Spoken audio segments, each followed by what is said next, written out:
what do you see as the biggest problem that people who run associations, either for profit or nonprofit, face that they may or may not be aware of? But what do you think the biggest problem they face is? I think the biggest problem I think there's two big problems. One is when we look at nonprofits, it's often seen as, well, nonprofit, so no one should make a profit and that type of thing.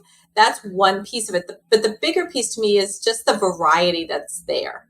And I came across something great recently that was written by my grandfather in 1955, I think, talking about that an association manager needed to be a statistician, an economist, clairvoyant, a wet nurse, which is kind of hysterical. Yeah, wet nurse. Psychiatrist, psychologist, the whole gamut. And I think that's true because every year you're working with your board changes for most associations. So you have a different president, you have a different outlook. Mm-hmm. You have to be able to adjust to those personalities, meet them where they are, help them look successful and grow, as well as understand their industry. As I said earlier, create that continuity and understand behind the scenes. There are legal issues that apply to an association, and they're different for a nonprofit versus for-profit. And our job is to know all of that and bring that continuity and knowledge and marry it with, hey, I have a different personality that's going to approach this completely differently than the last year's president did. Yeah, no, I love that. I love that. And I love that it's in your DNA and that you're finding these letters. It's so good. It's so good. Okay, so another way of looking at the law of compensation is to say that you need to become bigger than your present. If you want to receive more, you have to become bigger than your present place. You have to grow your capacity. And so can you tell me about a time where you or your team went above and beyond for a client and it caused you to grow your capacity? Not just like, oh yeah, we could do that. Let's do that. But like it was a stretch for you and you're like, wow, we got that done. That's go us, go team, yay for the client.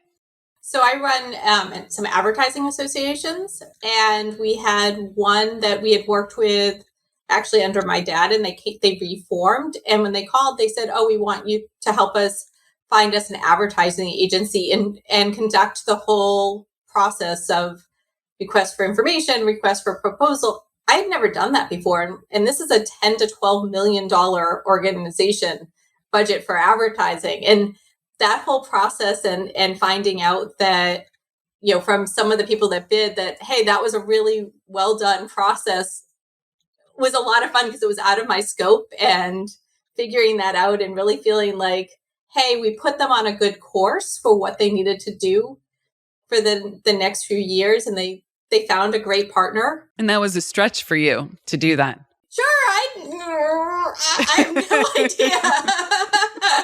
That's great. That's great. I love that. Literally ever touched before. Yeah.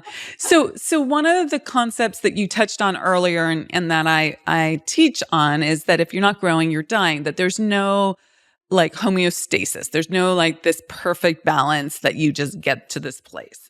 And so that was like a case of continuing to grow. What have you learned? Let's take the concept of growth slightly differently.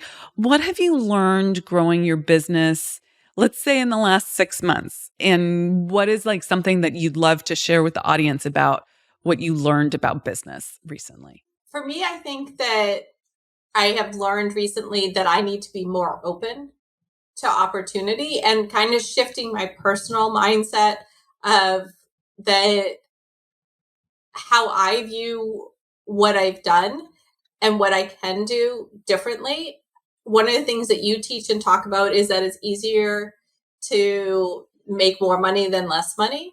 And I think that remembering that if I'm growing and adding team members, that I'm actually going to be serving my members and my clients at a higher level, because there's going to be more depth, more ability for other people to respond and create service to them. And I think those things are, I kind of knew them in some ways, but I hadn't really tapped into any of that. And then I'm not responsible for everything, and it's okay. If you want to master your business, you must master your mindset first. Our next, the 7 Laws to 7 Figures Summit, is designed to help you do just that. This November, in just 3 days, I am going to be giving you a roadmap of exactly what you need to do to dramatically increase your income and achieve the freedom that you desire without burnout. Podcast listeners, you can save big by visiting theunstoppablewoman.com/breakthrough to grab your super early bird ticket today and save $800. You better hurry while the offer is still available. Bye for now, and I'll see you at the summit.